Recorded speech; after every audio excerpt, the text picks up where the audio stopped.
Hello, everyone. I'm Jim Hamill, the Pocono Mountain Visitors Bureau Director of Public Relations, and we are here at the Asa Packer Mansion in downtown Jim Thorpe. Just a beautiful place here in the Pocono Mountains, and I'm joined by athletic royalty. This is John Thorpe to my left. John is the grandson of the great Jim Thorpe, who this town is named after. And John, I want to welcome you here to Pocono Perspectives. Thank you for taking the time, and I want to know, first of all, what is it like to be a descendant of somebody who's known as the greatest athlete of the 20th century? Well, you know, Jim, I really didn't do anything on purpose. I was just kind of born into it. So it's quite an honor, and I'm extremely honored to be related to Jim Thorpe. He is the world's greatest athlete. He's done more in sport than anybody else has done. So to have that honor and recognition that I get, although undeservingly, I really, again, didn't do much. He wouldn't want to see me hit a golf ball. Yeah, you are on the daughter's side, correct? Tell me your relation then to Jim Thorpe in particular. My mom is Charlotte, and we come from the first marriage to Grand Iva. They met in Carlisle. It was an Indian boarding school at the time. And mom is the middle kid. There was Aunt Gail came first, and then my mom, and then my Aunt Grace. My grandfather also had a son that was firstborn, Jim Jr., and Jim Jr. passed away when he was just 3 years old.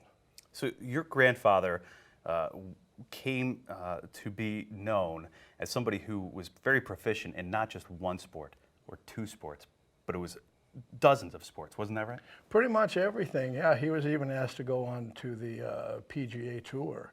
He's the only athlete that competed in baseball, basketball, and football in the same season. A lot of people don't know that he played professional basketball, but indeed he did. He was the first professional athlete to hit a home run and score a touchdown the same season. So he did pretty much everything, and you know, track and field is. He's the only winner of the decathlon and pentathlon. The pentathlon then was 5 events in track and field. Wow. And he won both of those. That's quite impressive, especially when you understand all the adversity that he faced in life. He had a brother, you said, who passed away, a twin brother at that. Yeah, Charlie was his twin brother. He passed away when he was just 9 years old. They were in a boarding school in Oklahoma, and my grandpa hated school. He wasn't really a big he didn't like school very much, so he ran away a lot. And one time he ran away and Charlie stayed behind, and pneumonia came through the school and took Uncle Charlie. And that's why one of the things my grandfather thought why he was such an athlete and could compete at the level that he did, he was actually two people instead of one. He had acquired Charlie's spirit, so it made him two people competing, and he was able to do a lot more. All these years later, to have him memorialized here in a beautiful place in the Pocono Mountains, and to see that memorial there where his name is etched in stone, his achievements are touted. How's that feel as a descendant of somebody who was so well known, but for generations now will be so well known? Man, you know, it's hard not to be proud. I go to the memorial anytime I'm in town, and we smudge. Indians have sage, and we smudge, and every time I'm in town, I go there and smudge Grandpa and thank him and you know, pay my respects and such like that. And to have a town named after him, you know, he would have loved it here. Although he never set foot here, the closest that he came was to Palmerton, and he had done a speech there, a talk. So setting foot here in the actual town of Jim Thorpe, he never did. But everybody had agreed at one time that if he was here, he would have embraced it. Now, he came through a collegiate career that was prolific as well, Carlisle Indian School. Then he went on to achieve many medals, which you brought with you. Do you want to show us a little bit of that Sure, I'd love memorabilia to. that you're holding on to now? This is an original medal when they came back from the 1912 games. They had a ticker tape parade for them in New York City, and the mayor gave that medal to my grandfather. Would you like to? You can see that if you'd like. Then this plaque was given to my mom. It commemorates the 50th anniversary of the 1912 Olympic Games in Stockholm, Sweden. And there's some writing on the back there that Mom put on there. And you can check that one out too. And then these medals, and Mom glued all the rocks on the box. are duplicates of his AAU medals. When he was kind of reinstated, they gave each of the family members duplicates of his AAU medals. And here are some of those medals. There's a Carlisle medal down there and some from Boston and other collegiate competitions that he competed in. Boy, and to think of how many more he achieved over his time. And not just that, but the folklore. To have won a race at the 1912 Olympics, right, with shoes after he lost his shoes? Yeah, somebody stole them. So Pop went digging around. Pop Warner was his coach. And Pop went digging around the trash, and he found a pair that were mismatched. And if you look at pictures from my grandpa in those games, you can see where he actually has on 2 different pairs of socks to make those shoes fit him. So imagine if he had on shoes, proper fitting shoes, who knows, he would have won by even a larger margin. And you mentioned earlier, too, you think your grandfather would have told you that there was not necessarily a specific sport that he loved. It was maybe hunting and fishing? Yeah, often reporters would ask him, you know, of all the sports that you've done and all the achievements that you've made, they'd ask him what, you know, are your favorite sports? And to their disappointment, he would often reply, hunting and fishing. But his real true love laid in football.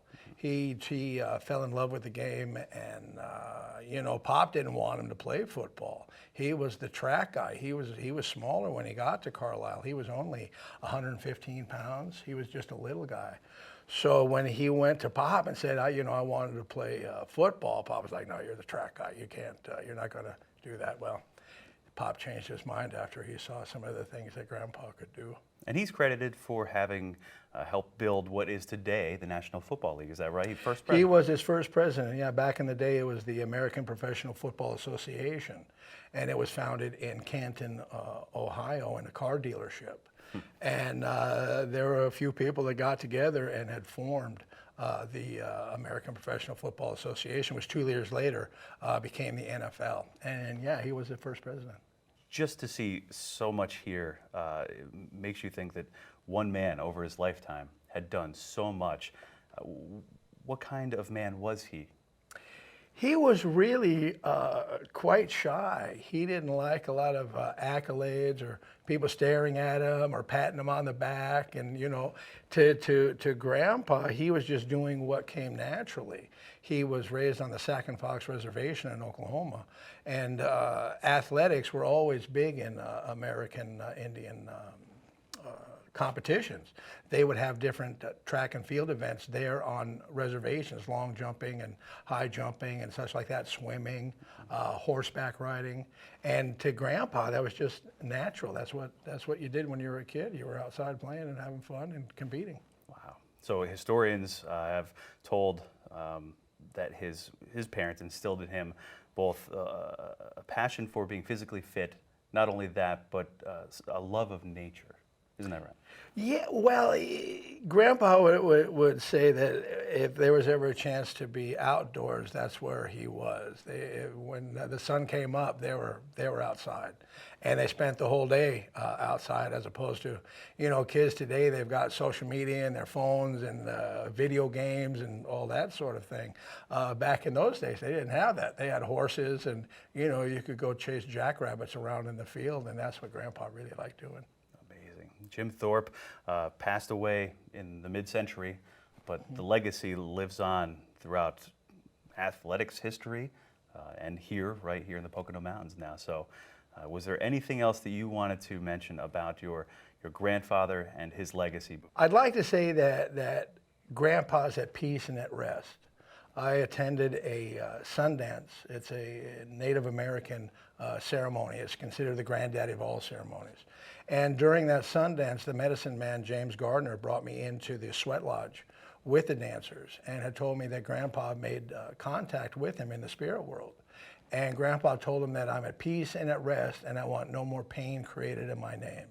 So with those words being spoken, no matter what anybody has to say, no matter what the Supreme Court or any of the other courts had to say, I knew in my heart that Grandpa was at rest, and this is where he should be. And now that he is here and he's going to stay here, it does everybody a lot of good, and it does Grandpa a lot of good.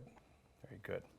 John Thorpe, thank you so much for joining us here on Pocono Perspectives. John Thorpe, the grandson of the great Jim Thorpe, not only America's greatest athlete of the 20th century, but the world's greatest athlete, and the namesake here now for Jim Thorpe in Carbon County, Pocono Mountains. Thank you for joining us on Pocono Perspectives. I'm Jim Hamill. We'll see you next time. Thanks.